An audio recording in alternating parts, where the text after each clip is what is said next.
থাকলেও আল্লাহকে ডাকতে হবে, না থাকলেও আল্লাহকে ডাকতে হবে। সুখে থাকলেও আল্লাহর বন্দিগি, দুঃখে থাকলেও আল্লাহর বন্দিগি।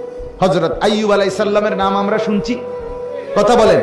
70 বছর একটানা তিনি সুখে ছিলেন, সচ্ছল ছিলেন, সম্পদশালী ছিলেন, স্বাস্থ্যবান ছিলেন।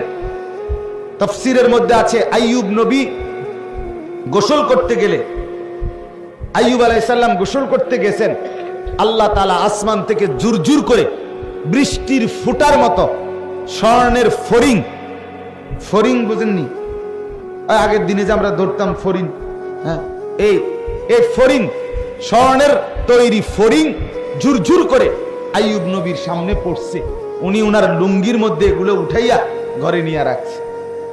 আল্লাহ তাআলা বলছে, আইয়ুব, এতগুলো স্বর্ণের টুকরো ফড়িং ফেললাম, সবই উড়াইয়া নিলাগা, সবই তোমার, এতটি দরকার তোমার?